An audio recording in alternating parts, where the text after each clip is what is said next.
Okay, so Gabriel had to go to the bank, so he asked me if I would introduce Renato, which I said, of course, I was happy to do. So please help me welcome Renato Cesar Cardoso. He's going to be giving a talk called Neuroscience and the Neuroscience of Free Will. And so please join me in welcoming Renato. Thank you very much, Thomas, especially for not introducing me the way we had planned. And it is a pleasure to be here. I have to thank especially the organizing committee, which I am part of, but I did not do the heavy lifting. So Bruno, Thiago, Gabriel, and I mean you all, Anina, all of you. So thank you very much. Okay. This is Neurorights and the Neuroscience of Free Will. I'm from the Faculty of Law and the Neuroscience postgrad program. No conflict of interests that I know of. So I always, no, it's not working.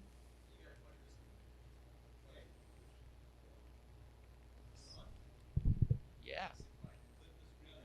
Okay, good. So I love those old movies when the credits are before the film.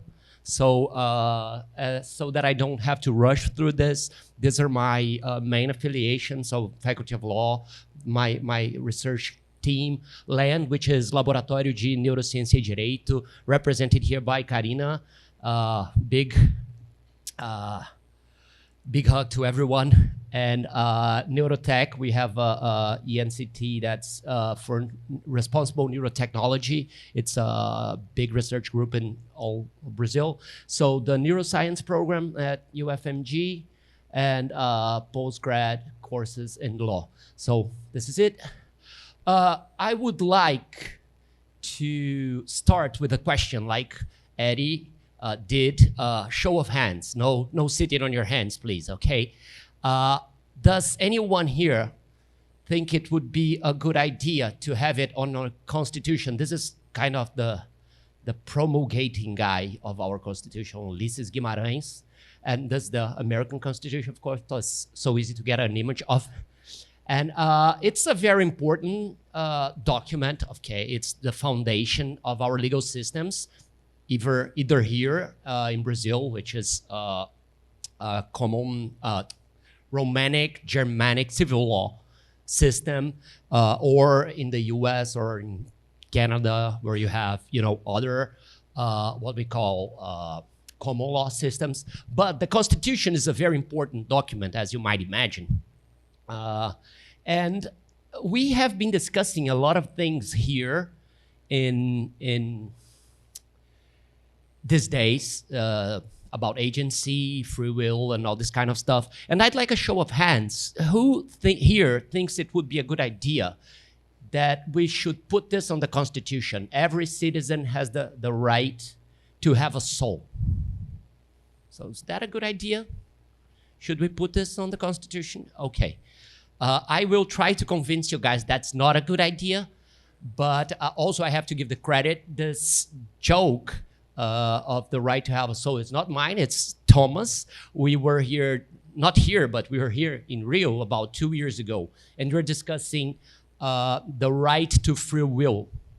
And Thomas said, okay, to me, positing something like the right to free will is just like positing the right to have a soul. I mean, a lot of people don't believe it. A lot of people are sure we have souls. A lot of people just don't know, but it is very complicated. This, it's not something we should do, as I will try to prove, without thinking a lot about it and without consequences, okay? So this is a very basic fact about our legal system. We're supposed to be non-theological state. So the right to have a soul is something that I guess it would not be constitutional to the eyes of our judiciary, but it goes further than that. And we'll talk a little bit about this. Okay, so one other thing.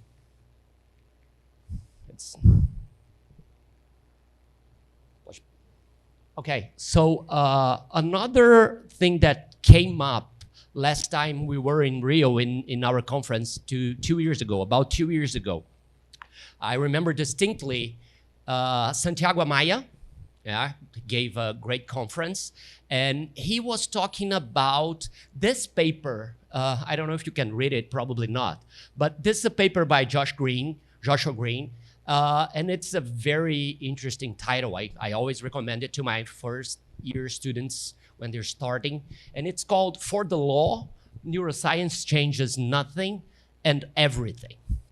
And this, Santiago said that this was a paper that didn't age well. I don't know if you guys remember this discussion.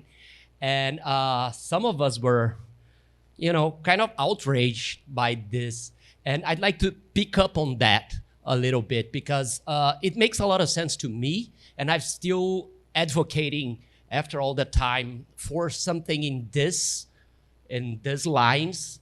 But I'd like to pick it up on that then. So we can go to the next one. Okay.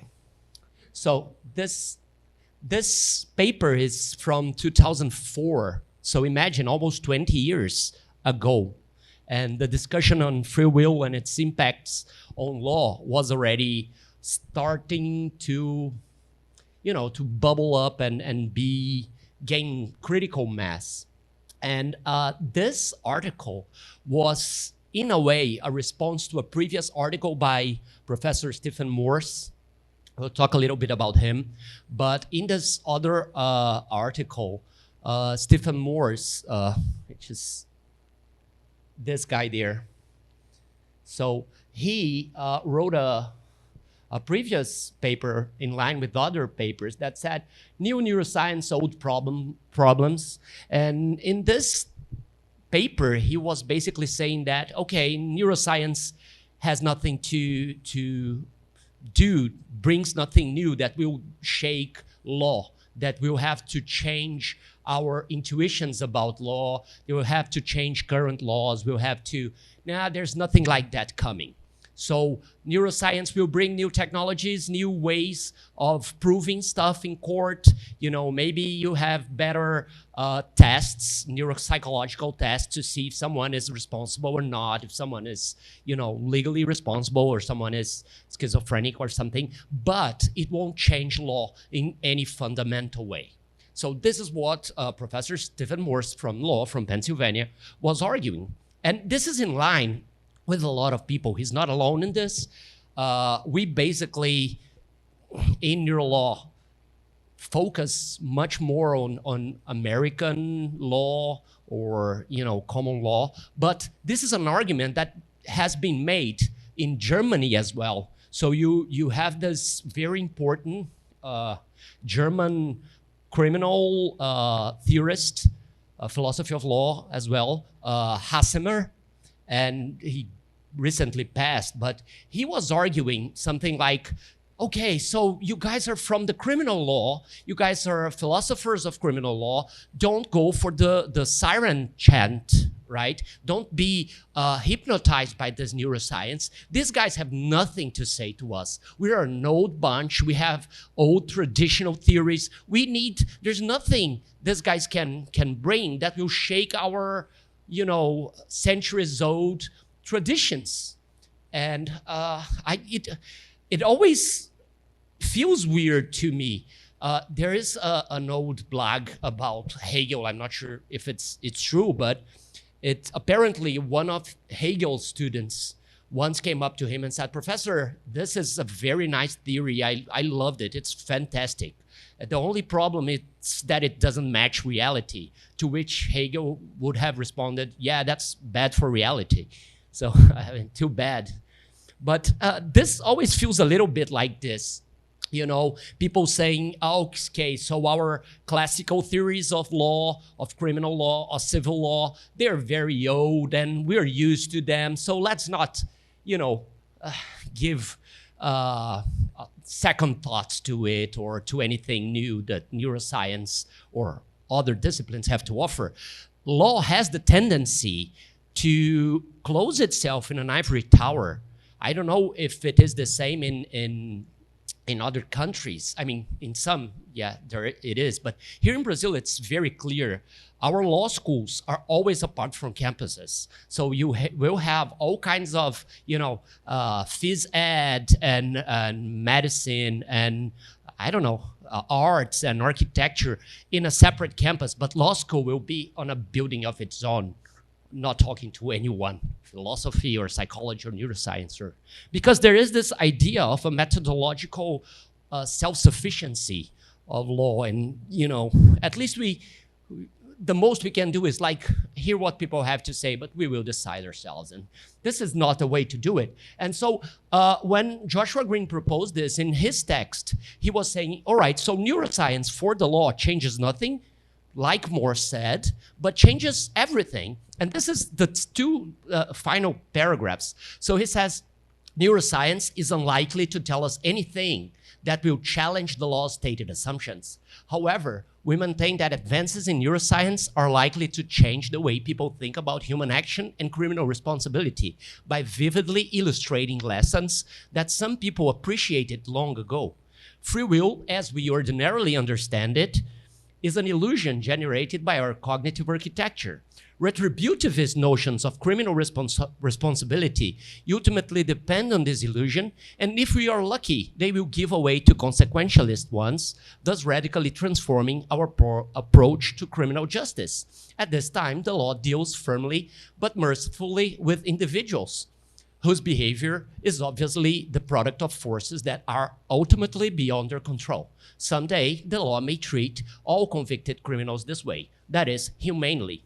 Okay, so this is a big problem for everyone that is a free will skeptic. When people ask what I do, what's my research program, and I tell them about free will and that I really don't think it is such a thing, normally I ease them into it. I said, oh, it's not as you think, and I don't just full-blown say I don't think it exists, right?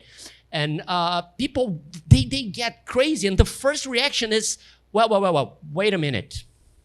So if we don't have free will, then we have to open up all the jails, and no one is responsible for anything, and the whole system will collapse, and it's crazy, it's chaos. So, and of course, that's not it. Nobody's proposing that, at least not a lot of people. But the quite interesting thing here is that when Moore says, so law and free will have nothing to do with each other, the law has no place for questions of free will beliefs, he's flat out, I don't know, misguided. Okay, some legal systems like Germany, for example, they literally state that free will is something that should be taken into account in civil law in Germany. In Brazil, it's not. The term is not free will, but it subsides the entire system, okay? There is, even in our criminal law, to be responsible, you have to have the ability to do otherwise. So, I mean, even though you're not talking about free will directly, it's basically this kind of free will that is subjacent to our law. And okay, so Josh Green stated that that neuroscience will change everything by changing our intuitions about law, especially our intuitions about free will. Moore said, no, law does not care about free will. And then comes Adam Kober, and 10 years later, he writes about this neural law revolution that supposedly was coming with this new popularized knowledge of free will that would tackle our intuitions about responsibility. And he said, no, that is not coming. What we're going to have in neural law is a revolution that will be focused on the technological aspects of neuroscience, because we'll need to regulate that. We'll have to grapple with the way neuroscience is leading us. For example, privacy stuff will have less privacy, but we'll need more laws to regulate neurodata and all this kind of stuff. So in 2014, Adam Kober made a pretty good prediction of the revolution that would be coming.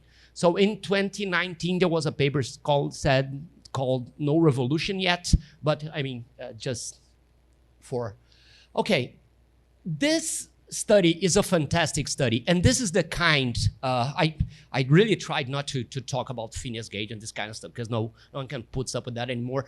But I don't know if you guys know about this study. This is a very, very cool, I mean, I wouldn't say cool, but I mean, it shows what we mean. This guy was a teacher, and he was normal guy, never had any paraphilias or strange stuff.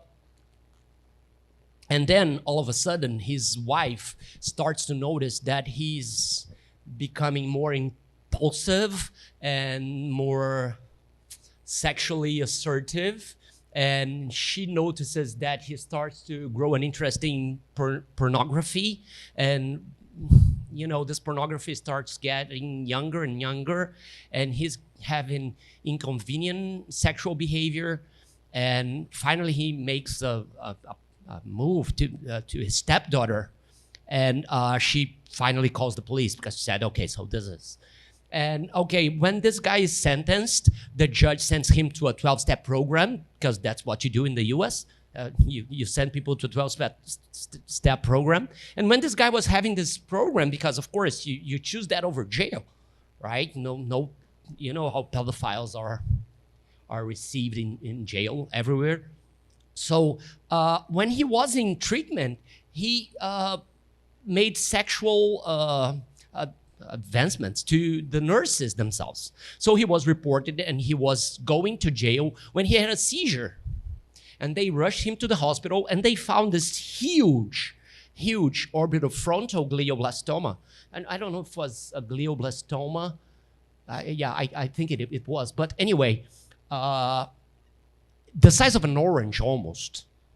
And they removed it, and the guy was okay. So he came back to his old self, okay? So he told researchers that he knew what he was doing was not right. So he had the capacity to distinguish right from wrong, but he could not determine himself from that knowledge, all right? So they took off the tumor, and this guy went back to his real self until 1 year later. So people say, aha, so this guy was a pedophile all along, and then the tumor. But what happened is they did some more tests, and they showed that the tumor had grown again. It hadn't been fully removed. And then when they moved the tumor again, so this guy came back to his normal self. Okay, so this is exactly the kind of thing that Josh Green was predicting would happen. As the more people understood that the brain, the nervous system is it's the subjacent origin of behavior, the more our intuitions of free will, but especially retributivism, would fail. And our system, our legal system, is deeply rooted still in dualism and in the idea that one should be able to control himself because we are something more, something else. Okay, so this is another interesting case. So this guy here has a tumor the size of a quarter in pressing his amygdala. And I mean, if you were to have a tumor, this is about the worst place you could ever imagine a tumor. And you look at this and you think, wow, this guy is a poor guy, right? And this guy has a bad tumor. Who knows what's going to happen to his behavior, because you're talking very sensitive areas. There are really determinant to your, anxiety, your fears, your, who you are, basically. And you figure out that this guy is Charles Whitman. Charles Whitman went up the Texas Tower and killed a lot of 15, I guess, on people that he just didn't know, and he just started shooting people downstairs because he could not control himself. He even wrote a letter. I always talk about this letter because I find it so weird. They found a letter saying, okay, so I killed my mom who lived with me and my wife whom I loved very much. I don't know why I did it. I just didn't want them to suffer. And so I'm leaving now. I'm armed to my teeth. I'm going to go up the tower and kill as many unknown people as I can. And so please, if my life insurance is still valid after that. So he knew he was going to die. He was going to be shot or commit suicide. I don't know. But if my life insurance is still good, you have to pay my debts. And the other half, you give it to a mental institution, someone that researches brains, so other people don't suffer what I am suffering. Because I'm not myself. I've been to a psychiatrist. He gave me some Advil, something for the pain and sent me back home. So I'm doing this.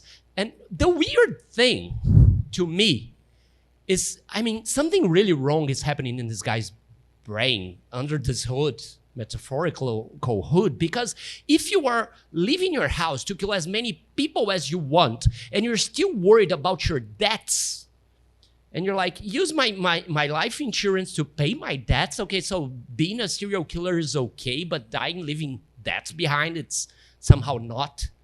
So there's something not working well here, definitely. And this is the thing.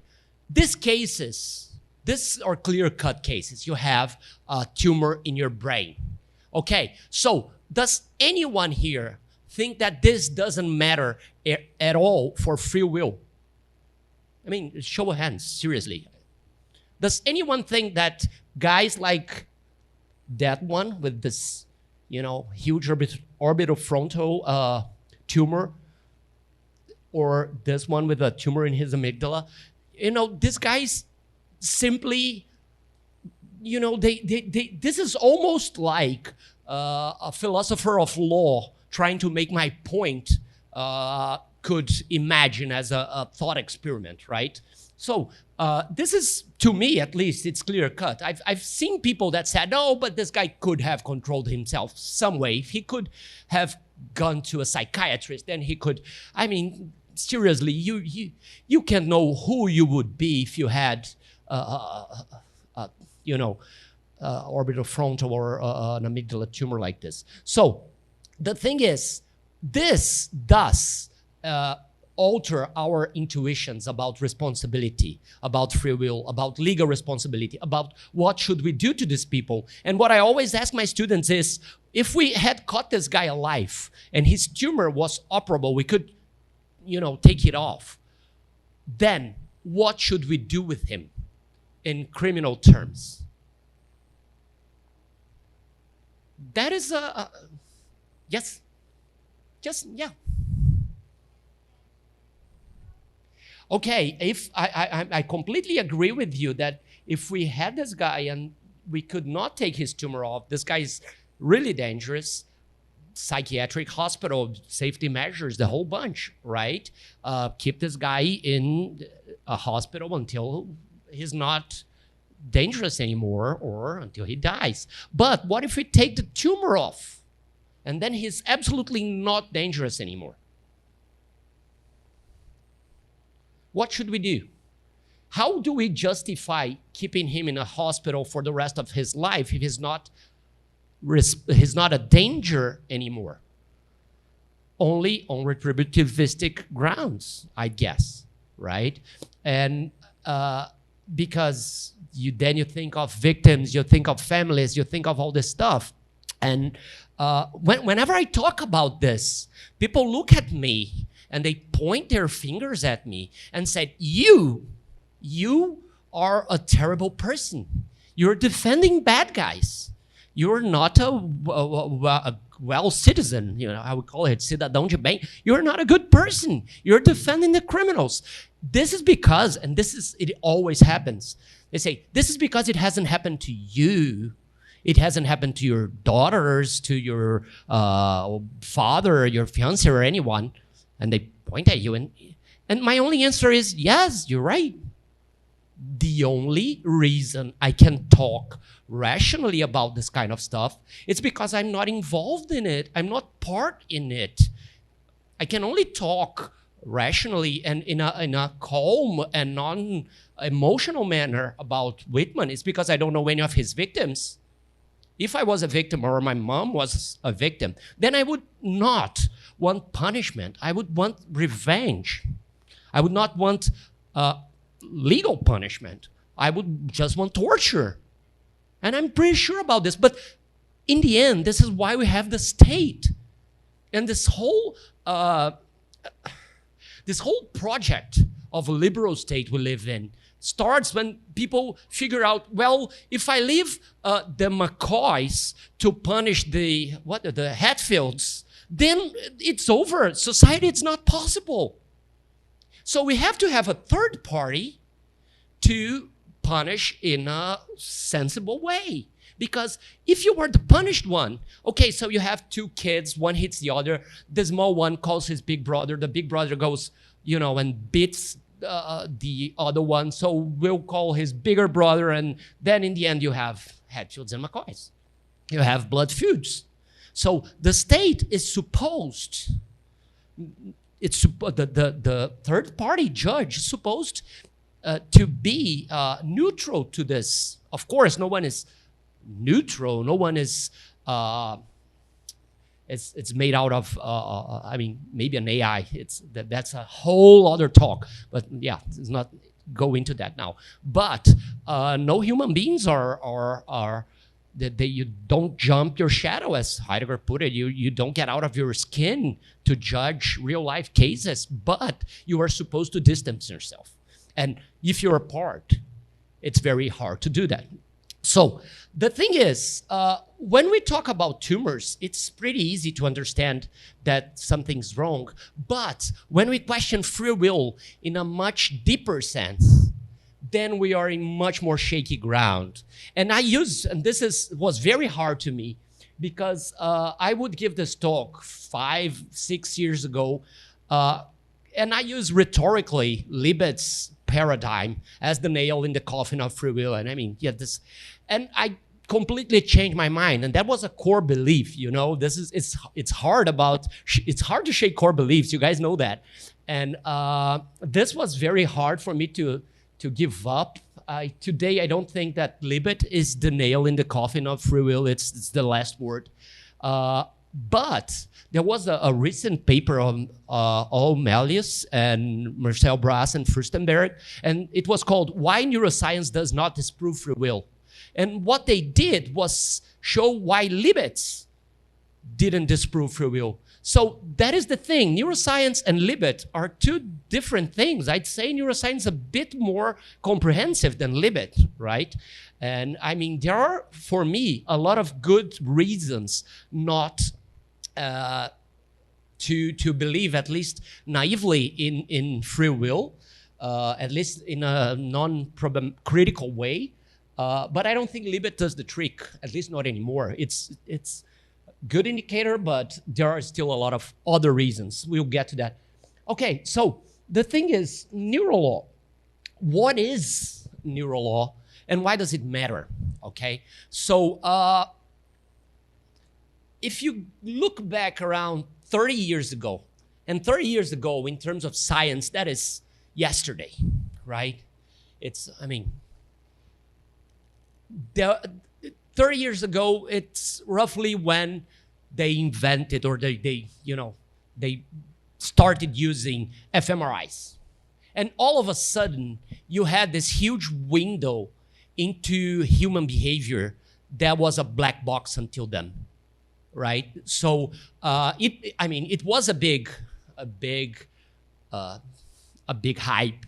Also, there was a lot of overclaim, there was a lot of allure, but all of the sciences that dealt with human behavior, not all, but most of them, early came to understand that this was important.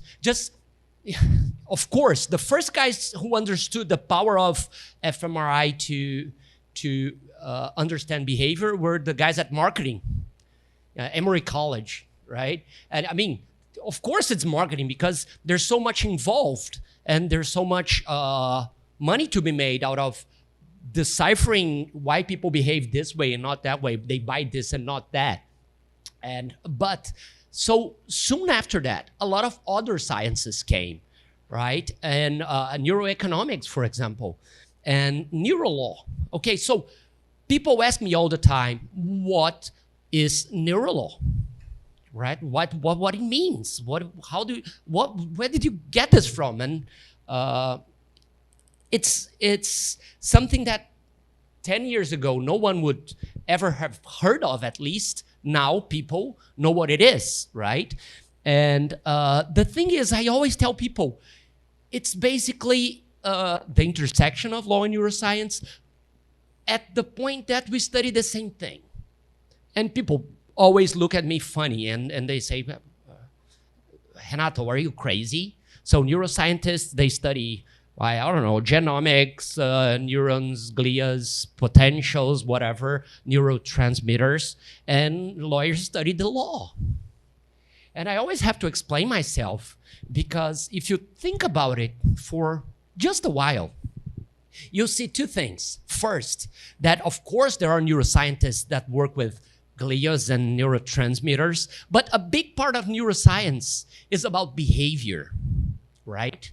I would argue that the biggest part of neuroscience, to the point that we can't really distinguish what is behavior, what is cognition, that they're intertwined. So a big part of neuroscience is behavior, and human behavior as well. That's why it's so interesting. If it was just the rats, I wouldn't be that interested. But because we have this big window into human behavior, it's so damn interesting, right?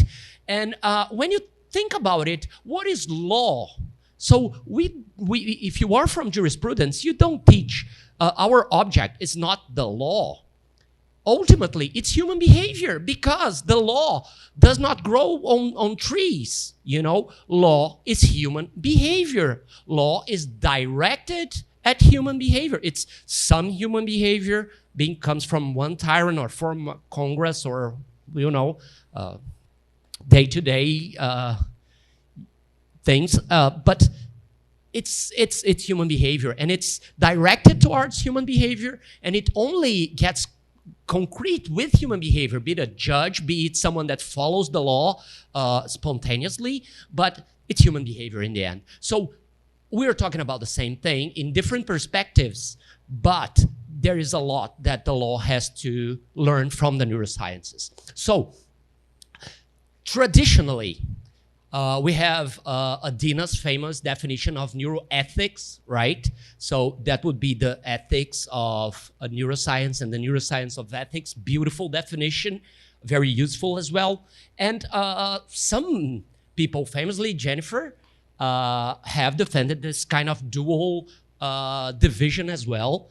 And I've always thought that we needed a three-part division on this.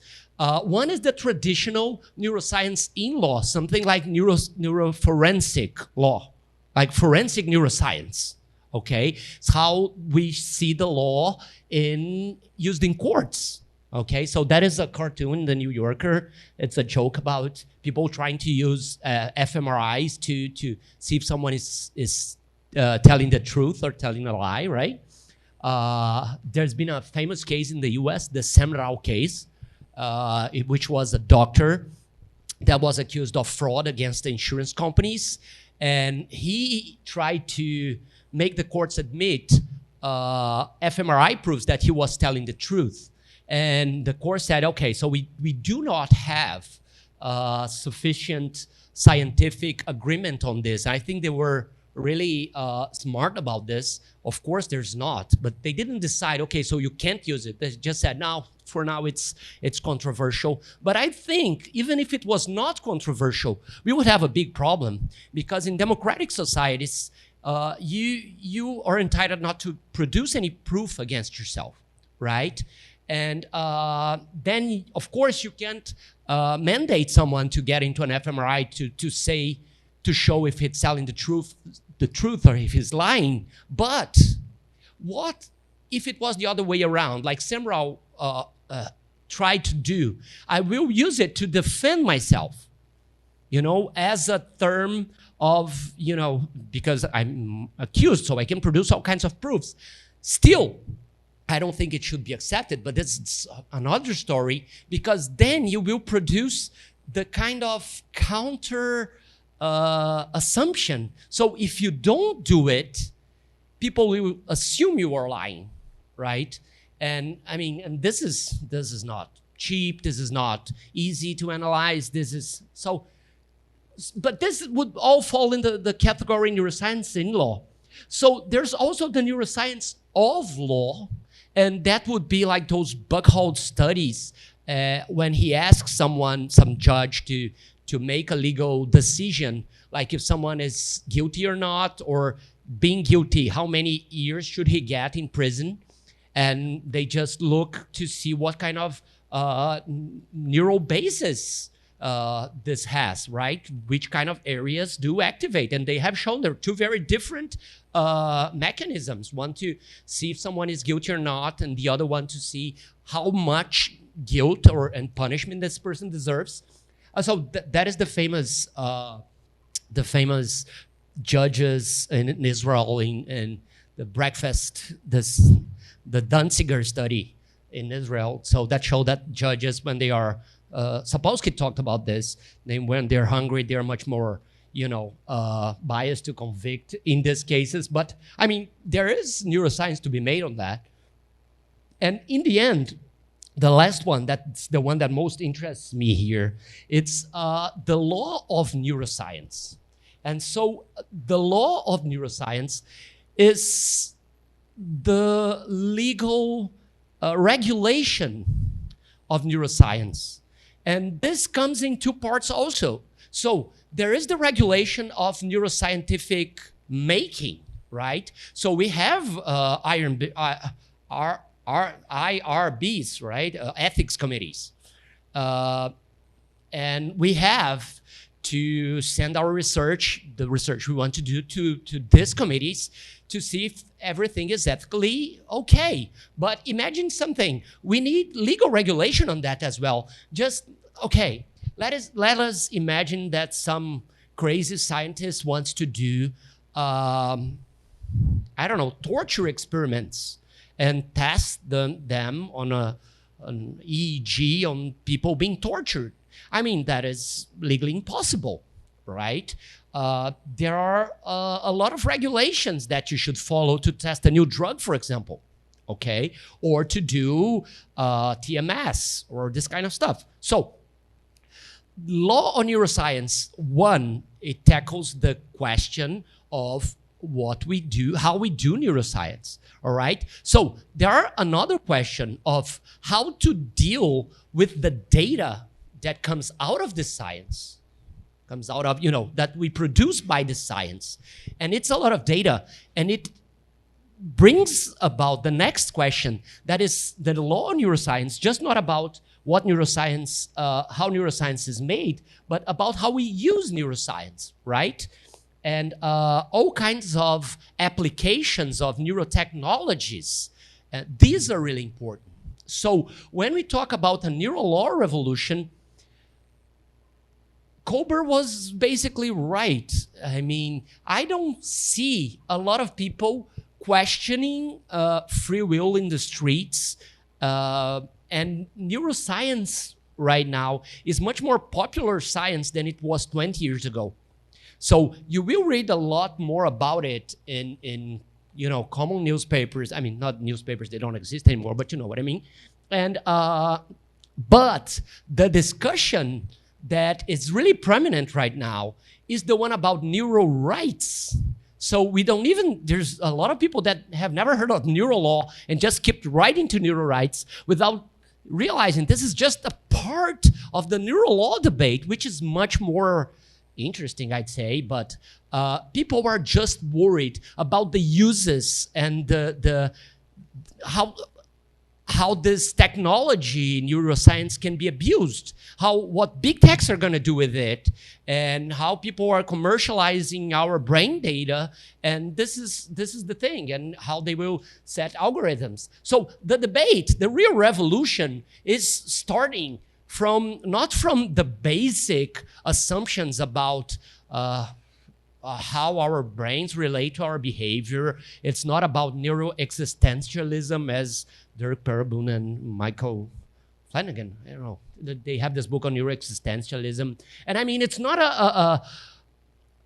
it's not a deep revival, no, a deep review of our retributivist intuitions, our punishment intuitions, our free will intuitions. What is changing? It's that we figure out that Elon Musk is putting chips on people's head, and people start to think, well, we should have some kind of law on what we can do, what BCIs can do, what neurodata should be, how should be protected. So the real revolution is really, if you look in the public eye, is coming from neurorights. That is getting the most attention. I'm not saying it's right. I'm just saying what's happening, right? And a lot of people that never thought of rights or law or neurolaw just came into the picture and said, oh, right, so we have to save the world from mad neuroscientists that are trying to read our minds. And I'm not saying that Rafael Yuste is a mad neuroscientist, for God's sake. This is Rafael Yuste, a brilliant neuroscientist, and he's in Colombia. And what happens is that this guy is a key figure on this neuro rights initiative, and they got together a bunch of neuroscientists that got got spooky by the possible consequences and misuses of neurotechnology. And they started out of really good intentions, but I don't know if this guy really had a good legal philosophy counseling, because I mean, they started proposing stuff like we're gonna see in a while, and they got a lot of track, a lot of attention, and basically they proposed 5 neuro rights, 5 basic neuro rights, and the first place they really got a lot of attention was Chile. And Chile was the first country to modify its constitution to include neuro rights.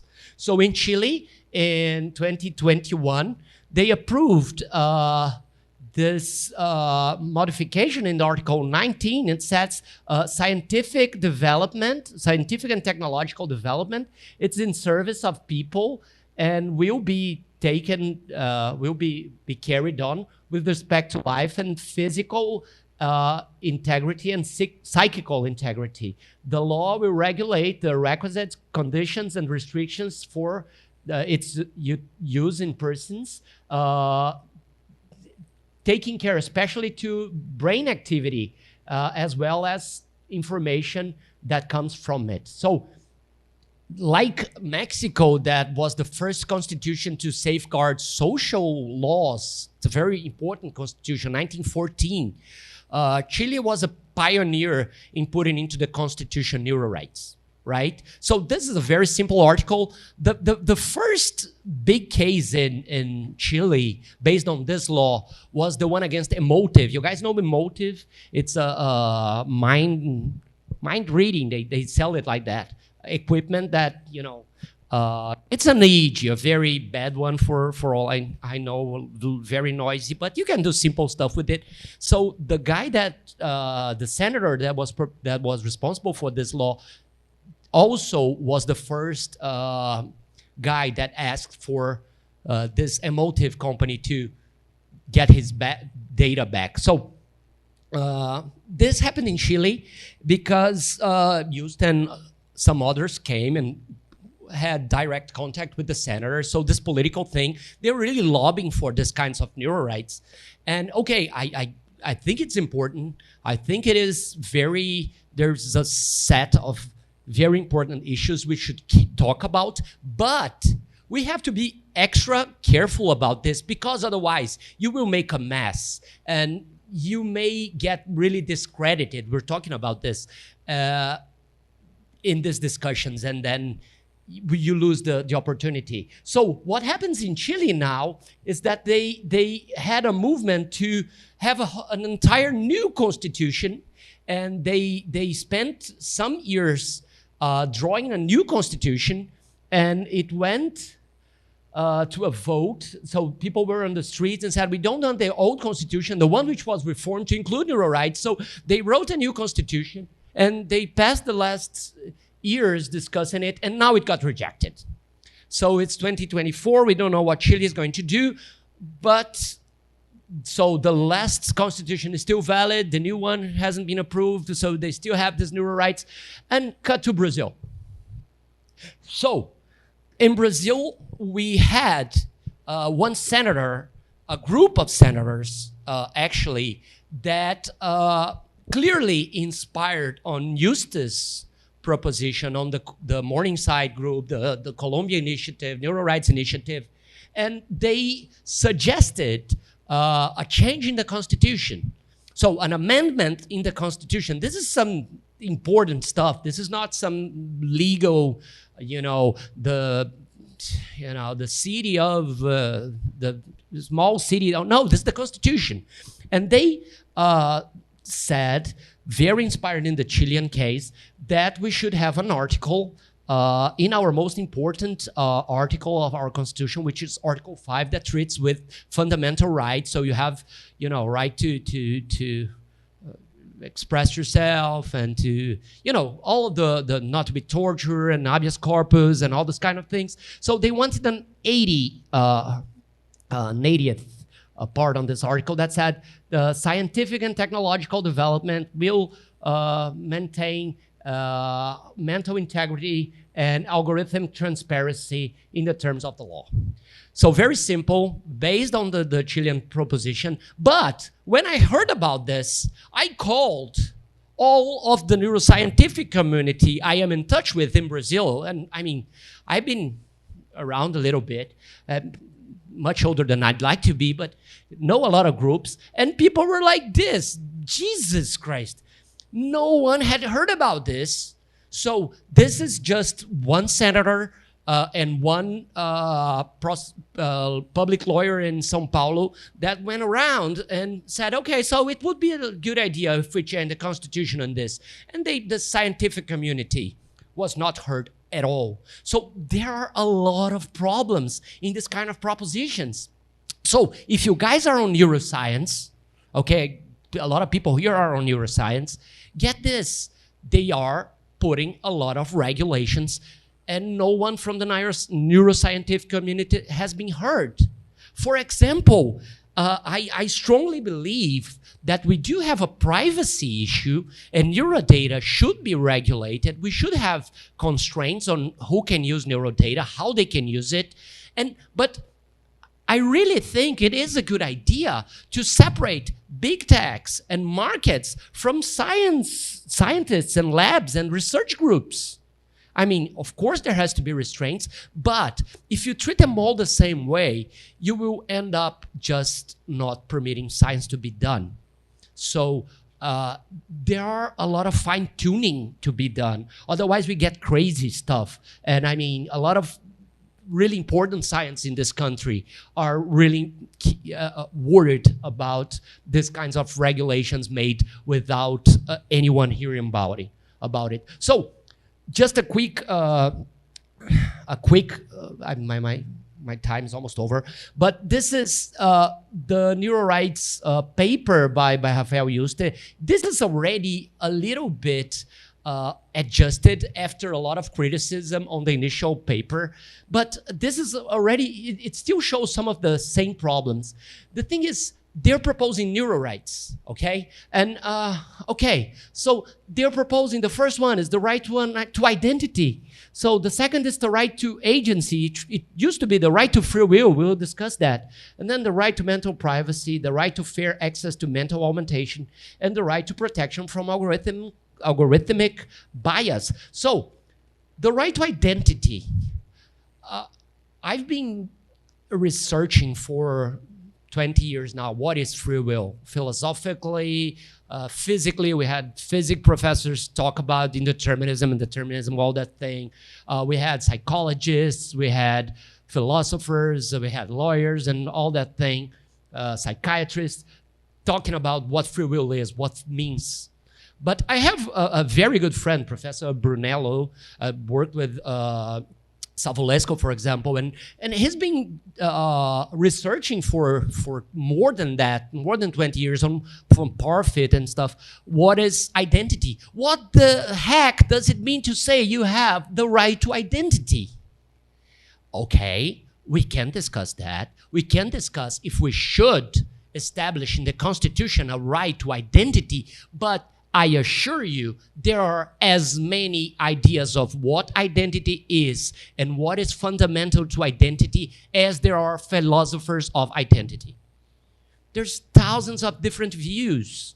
So the same thing we do here with free will, identity is the same. And okay, we have to give some kind of a legal answer, but just positing something as a right to identity is not going to solve that. It's going to bring a lot more confusion. Right? So I'm very worried about this kind of stuff. This is René Magritte, by the way. So he captures very well the identity problem, yeah, as I promised Jennifer. So, and this is St. Augustine, you know, looking at the sky and positing a right to free will. So every citizen has the right to free will, and he would, yeah, this is kind of a joke, right? So we've been discussing, Peter here has been discussing for how many years, Peter? What is free will? How to define free will? I mean, more than 10, I guess. It's been half his career, 10 years for debating this. We all have, right? And we still haven't gotten very far in terms of consensus, right, Eddie? Philosophically, biologically. I mean, we all heard Sapolsky, and then first we heard Peter, then we heard Sapolsky and said, wow, this couldn't be more controversial. And all right, I have my ideas. I'm a philosopher most of all. I love to change my ideas. I think we have to be open to changing, not being dogmatic is the key, but I mean, I have my inclinations, but I think it's just crazy. It's as crazy as, you know, putting on the Constitution that you have the right to have a soul. I mean, that is not a good idea. It's just like putting in the Constitution the right that you have the right to fly without, without a plane or without help, just by yourself. It's either impossible or it's so controversial that's going to cause much more harm. And the problem is, what is free will? So every year, when I start first year law, I teach first year law, and the students come to me and they ask, Professor, please ask me one question. Answer me one question. And invariably, every year they ask me this. Is the science of law, jurisprudence, is it a law? Is it a science? Not a law. Is it a science? They're really anxious about this. I don't know why. And I tell them, okay, so because we read this guy and this guy said that jurisprudence is not a science. And this other guy says that jurisprudence for sure is a science. And I tell them, well, of course, there's only one answer to this. It's only one possible answer. So what is it? Is it or is it not? And I tell them every year, it depends. That's the only question. That's the only answer. I mean, answering if jurisprudence is a science or not depends on what do you call a science, right? If you are very stringent about it, very, what is O'Mall's definition? That's superfluous and fuel, and when he talks about free will. If you put a lot of constrictions in what science is, then jurisprudence will not be a science. But you're very loose about what a science is, then jurisprudence is going to be a science. And that doesn't say anything because there is not a settled marble stones where it is written the science should be this that fell from the sky, right? So this is how we use it. How we use the word. And the same goes for free will. What is free will? Is free will dualism? Is free will magic? Is free will imagination? Or is free will executive functions? Okay, so we have this really interesting book here. It's called Responsible Brain. You should take a look. But basically what these guys are saying is that free will or responsibility is executive functions. All right. So if you ask me, do you believe in executive functions? Of course I do. I mean, there's debate about what are executive functions, how to define them, but we can measure this stuff. You know, imagination, of course we have imagination. Of course we can think about, we can make plans, think about different things. Of course we have some kind of volition, some kind of agency. But the question is this free will? Or does free will has to be superfuel, has to be magic, has to be dualistic? I think that a big part of our debate, it's a debate about terminology and not on I mean, I was telling Peter the other day, if you're not a dualist, if you don't believe in magic, then we are both on the same ballpark, right? Because we are so much closer. Even though we discuss a lot, free will exists, it doesn't. It's just a question of how we define this, because we're much closer to each other than to the a whole bunch of dualistic proposing, worldview. So this is my question. So it's dualism, it's magic. So if you're not, you don't believe in miracles, in magic, and in dualism, okay, so we're on the same terms, basically. And we can agree, we can call this free will, we cannot. But my question is, so I will try to finish with this, but this is almost, this is my favorite poet. Definitely my favorite poet in Portuguese.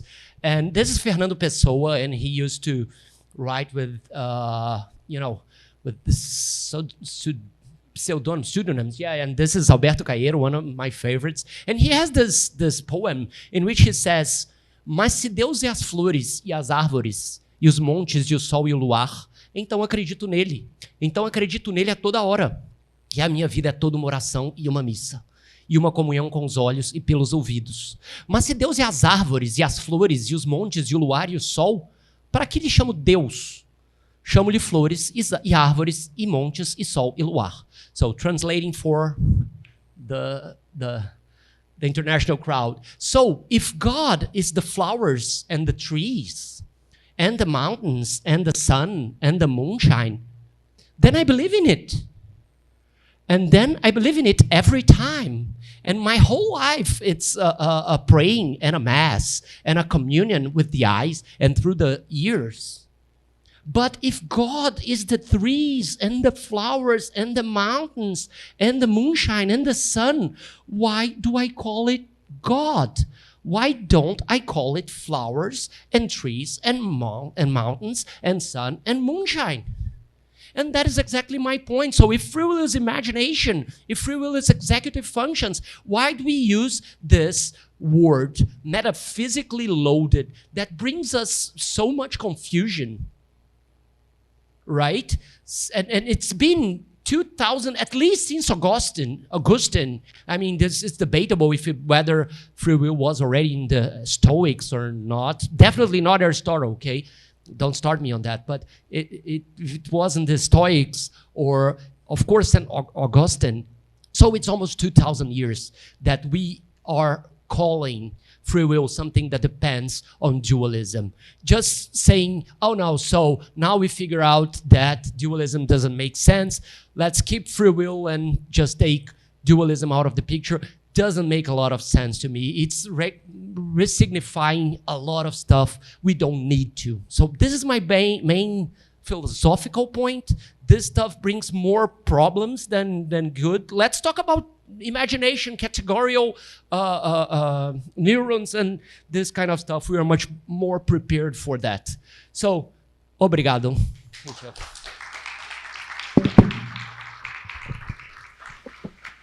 Thank you very much, Professor. So, questions. We have one from Sam. Yes, right.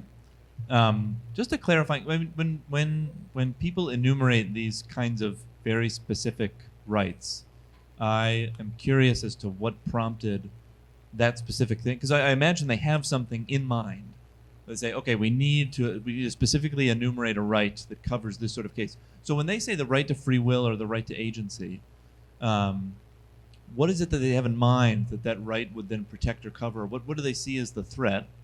And then a sort of related issue is, when you're dealing with introducing rights related to scientific research, it seems like constitutional amendments are the wrong level, because they have to be broad and it's very slow to revise them. The science is going to always outpace the way in which you can amend a constitutional right. So it seems like what you'd want to do is derive these from general rights. Like, I don't know how it works in Brazil. You think right to life, right to liberty, and then from that you can sort of work out in the courts, how do we enumerate that within specific domains? So I wonder if part of the implication of what this talk is saying is just, we shouldn't, constitutional amendments is the wrong approach to treating this. This should be done at a lower level. Thanks. Okay, so I'll start from the second one. And this is a very legal tradition problem. Constitutional amendments in Brazil, they're very common. So we have more than 100. I don't know, last time I checked was 125. So maybe today it's 127. Karina, please check how many constitutional amendments the Brazilian Constitution, which was proclaimed in 1988, has, right? So it was proclaimed in 1988 after our dictatorial period, and it started, and it has already more than 120, maybe, I'm guessing 127. 128, I missed by one, it's in. Okay, so it's impossible to, So it is a question of, but I really, I had a professor that was always saying, okay, so what about constitutional rights? He said, I don't read, this is newspapers, this is not law, this is like something that you have to read every day because it keeps changing all the time. So it's very different tradition than American Constitution. So the second part, the first part then, where does this come from? They had a big backlash from a lot of people that had been discussing this stuff, right? So we've been discussing free will for the longest time.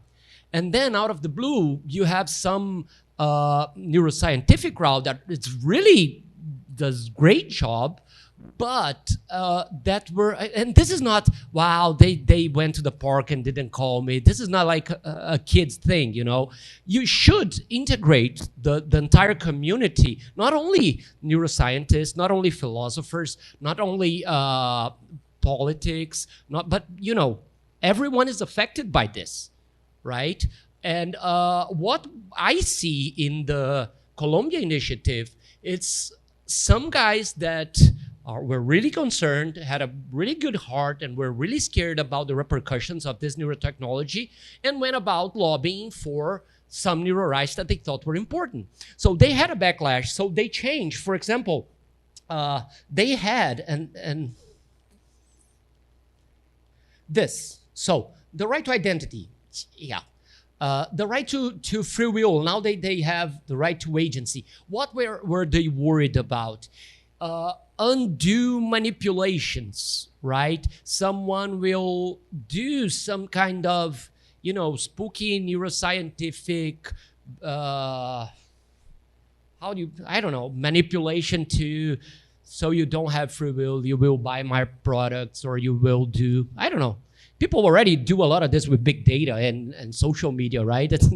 They should be more worried about that. But so there is a movement that we are discussing. This is Yenka and Adorno, and they're discussing the right to cognitive liberty, which is a whole much more well-constructed, I'd say, set of ideas and kinds of, gets away from the right to free will problem. So cognitive liberty is liberty from this and this and this and this, right? So it's more. And so the right to protection from algorithmic bias. This is classic. Why is this neuro right?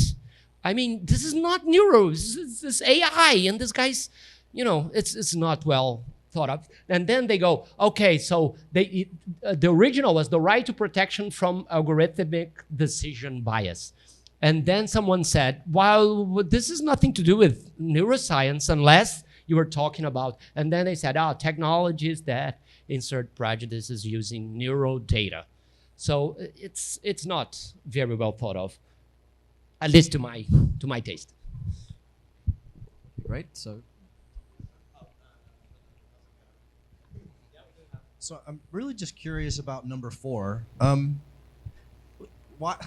It just seems to me a bit bizarre. I mean, I understand the moral motivation, but let me just reword it. The right to fair access to mental health care, the right to fair access to medical technologies, the right to fair access to cutting edge fill in the blank, right? Clearly these things are not justly distributed anywhere. So those things are not justly distributed, right? And if the thought is they have to be justly distributed in this way, then you just won't have any companies in Brazil doing any of it, right? Because you're already guaranteeing them that they've got to bring the price point so low from the very beginning that it's not in their interest to do it unless the government is, and I can't imagine the Brazilian government, I can't imagine the US government investing, buying these things from private tech companies to make it fair. So it just seems like that one, the other ones, like, they're weird, I guess, in some ways, but that one just, on the face of it, it seems fine, but when just considered more broadly, they don't do that for any other thing. I mean, you can just walk around any city like Rio or New York and see that these are two countries that are not doing this for nearly any other tech.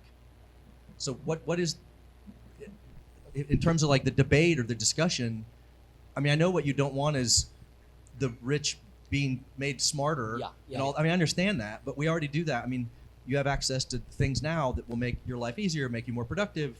You know, how many people on the street have the latest computers? I mean, it just seems weird to me. I mean, I don't know. It's exactly that. There is a lot of good intentions behind this, but I don't really, on practical terms, I think they were trying to avoid a Gattaca thing, you know, the Gattaca movie where the rich would have access to genetic augmentation and enhancement, and then you would have a social gap that would widen all the time. So people thought, okay, it would be nice if we thought of a right to you know, anyone to want mental augmentation to have it, right? And then the poor wouldn't get poorer and the rich wouldn't get richer because they augment themselves mentally and you know, this kind of stuff. But the problem is reality. So first things first, in Brazil, we have a lot of people that need basic mental health medicine and don't get it. People can't get Ritalin if they need it. And it's very, very cheap in terms of, I mean, why would you be talking about, you know, right access to mental augmentation? And on the other hand, and this is the problem, there is extreme social pressure for people to enhance themselves. So for going to public juries, you know, you want a public job, it's very competitive. So you have an entire generation taking Venvance, taking Ritalin, and the ones that are not, they look at their colleagues, they're studying for the same test, and they say, well, I gotta do it, otherwise I'm gonna fall behind. So I've had students that say, okay, so I'm on a very competitive law firm, and the guy right beside me, he works every Saturday and Sundays. And he takes Venvance or methylphenidate or all this kind of stuff. So I have to do it too. So there is this social pressure for augmentation. There is this gap because a lot of people that really need basic stuff don't get it. And I really don't. I think there's a lot to be talked about. Can I go? Okay. So, yeah, there's lots of things to say about why we might want to keep the language of free will, but I don't care as much about that as keeping some language of desert. But we can talk about that later. I want to push you a little bit on your use of the tumor cases, for the same reason I would push Sapolsky on all his myriad uses of people who have breakdown in executive control, the thing you talked about. So those cases have, in my mind, have nothing to do with dualistic conceptions of free will or people's reactions to any threat to that type of free will. They have they're showing exactly what would be a threat to someone's control over their actions, lack of executive control. And if you gain it back, then you have it. So Whitman should have gotten off, had he lived, on the insanity defense. And if the tumor were removed, then, with lots and lots of careful checking, there might be a point at which we release him, like we released John Hinckley eventually. But that's not mysterious. So neuroscience doesn't change anything except giving us a new type of evidence to bolster whatever else we would have been doing psychologically to see that they don't have the right kinds of executive control. So it's completely irrelevant to discussions of dualistic free will or whatever, and it does, in my mind, and it doesn't illustrate that people have those sorts of intuitions. Thanks, Edgy. All right, so the best I can do on this point exactly is, I know you're not gonna like this, but I'm with Sapolsky on that one, right? There's no way you can talk about dessert with a clean face, right? Because you do not have any kind of control as to you have control or not. I mean, you fortunately have executive functions. They're not, I mean, you don't have control over your, when you develop those, or if you have a brain tumor or not.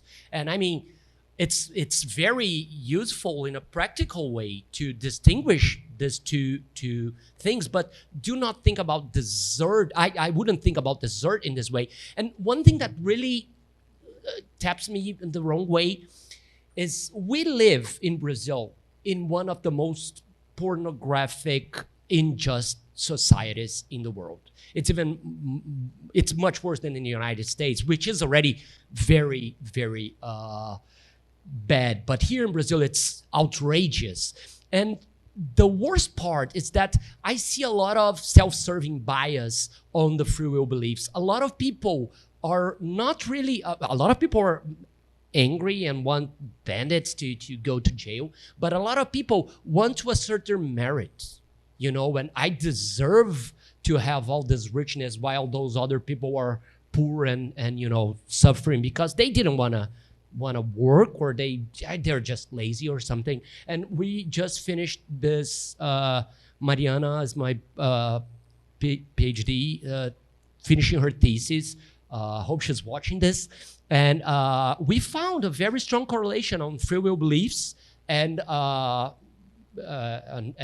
economic status and just world beliefs, of course, exactly. So I really am rubbed the wrong way when people talk about dessert in such a unjust scenario.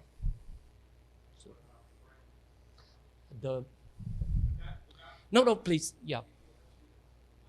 That was irrelevant to the dessert point. Was just we could talk about that. Okay. But the tumors don't tell us anything. No, the tumors, they're intuition pumps. As much as I have my questions with Dennett, but his idea of intuition pumps are good. It would be like a mental experiment designed to. So you have this person that committed a lot of crimes, killed a lot of innocent people, but he had a brain tumor. So if you take away his tumor, a lot of people will say, all right, so all my good reasons to punish this guy are not there anymore, but I still want to punish him. Then you have to concede that you are punishing for purely retributivistic reasons, and a lot of people don't swallow that well. That is why I use it. Hello. Okay. Thank you very much, Renato.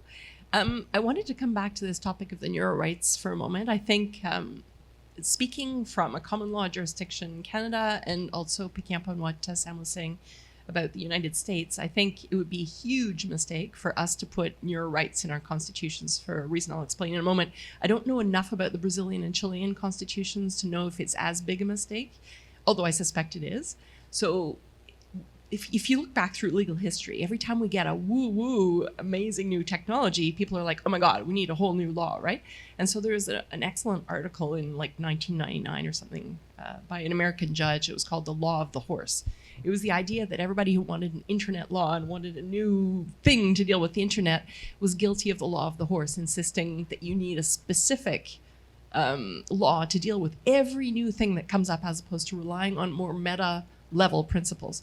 And so I come back to the point of why it would be such a huge mistake to put this kind of thing in our constitutions, which is we have general high level principles, which are few in number, and for that reason they have amazing moral weight. And if we proliferate them, we're soon going to take away from that. And secondly, notice what happens when you define a new right in an ecosystem of important rights. You are effectively saying that those existing rights, the right to liberty, it has boundaries. It can't address this new concern. So you effectively are hamstringing your existing system. So far better to think, at least in the constitutional regimes we have in Canada and the US, and I suspect perhaps Brazil and Chile and everywhere, to protect and to explain how those rights capture the latest greatest, instead of being so seduced into the law of Gattaca that we need to create a whole bunch of this new crazy stuff that no one can understand. And meanwhile, you put that out there, and what's the poor trial level judge going to do with that? Like, it's a complete crapshoot. And so there's any number of reasons from the incoherent, from the insufficiently, grossly underdetermined content, to the point that Thomas makes about what we're just saying we have a right to do stuff that we are so demonstrably failing at doing throughout the entire society. What do you even do with that, right? So yeah, it's a little bit frustrating, I think, but let me back off my ranting soapbox for a moment and say, we understand why this is done. So look back at the UN level, which is all about, declaration of grand principles to try to create universal moral consensus for various good reasons. So we had genomics. So now we've got a UN declaration of genomics and human rights. So the UN Human Rights Commission is presently working on this topic. And I think it's, if I was a betting woman, I might say, I might take the bet that we're going to have some similar document at UN level. But notice where it is. So we have a big legal toolkit of all these different things. We have to get the right level, and that comes back to Sam's point too. The Constitution is not the right level for this. Maybe you can have an international declaration and won't do much damage. It doesn't have much legal weight domestically. It can be used for arguments. But then you start thinking, okay, what's our problem? Where do we put it at the legislative level? In which piece of legislation? Where are we going to work out the details? And that's messy, slow work. But that's where a lot of this will happen. But anyway, I wanted to come back with a question after my rant, which is, so where's the right place in Brazil? Does this go at the constitutional level, or do you have, I don't know, civilian constitutional traditions as well?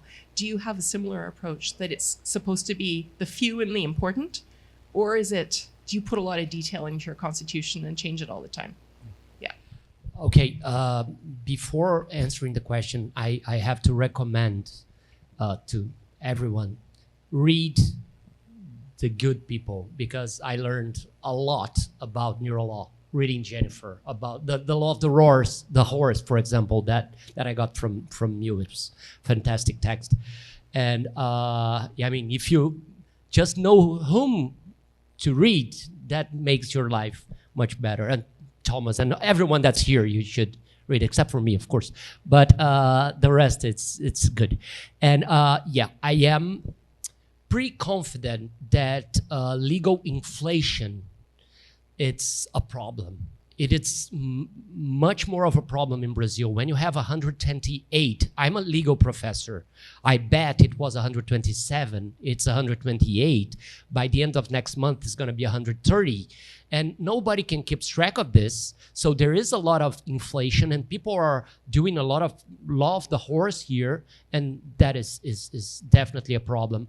I don't know, maybe even the Constitution isn't enough right now in Brazil, because it's so big and comprehensive and everything is there. So right. Renato, I have a question myself, trying to jump back to the points raised by Eddie. I think there's many evidence, we're working on it as well, that depends on the level of the description especially for lay people, to be open to attenuation or exculpation. And it seems that a tumor makes a difference in the debates of physicalism and dualism, because in general, the previous evidence that we have, if we have something very special, as Martha showed us today, that because of epigenetic factors or because developmental factors, you have a plastic change in your brain, the malleability of the brain will conform different way because you suffer with cortisol or poverty, people will accept that easily, you know? When we talk about more at the level of mental causation, the lay people are not that open to accept that attenuation or exculpation. It seems that when we have a real physical change in the brain matter, people are more akin to concede that those people have a structural problem. But when they have some sort of trauma that is not marked into the flesh, people are a little bit more retributive. If you can, raise some ideas on this area for us to close the session, that would be great. Well, thank you. First, about the question of levels of interpretation. Yeah, I firmly believe in that. I think you're right. There are several levels of scientific explanation. For example, there's this famous example that the Second World War can be described as a movement of atoms, right? It doesn't make anything for, but the problem is we have to think about consilience, right? It is in a way a huge movement of atoms, but you won't explain anything. But then you have to work downstairs, down up. You can have a psychological explanation, a geopolitical explanation that is completely contrary to psychological explanations. That's completely contrary to biological explanations. That's contrary to chemical, to physical. They can't contradict each other in a strong way. So at least if you are a physicalist. Yeah. If you're a physicalist, but that is it. We are discussing here a lot about what is free will, how we define it, how we conceptualize it.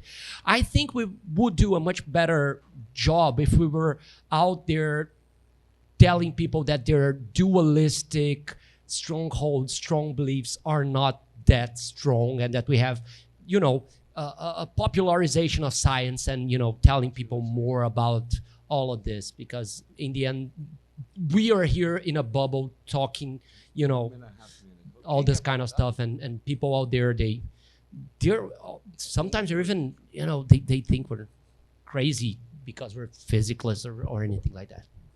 Okay, we have 1 minute. She wants to ask, but it is like a super short question and a super short answer. Let's try that. I believe that will not occur.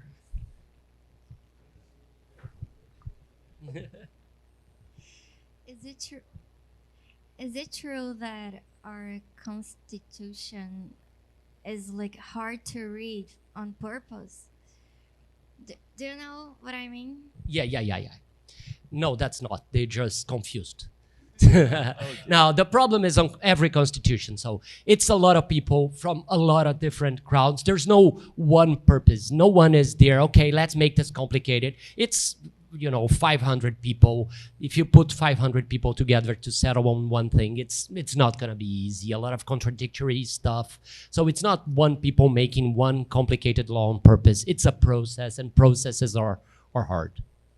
Okay, so now a big round of applause for my buddy, Renato Cardoso.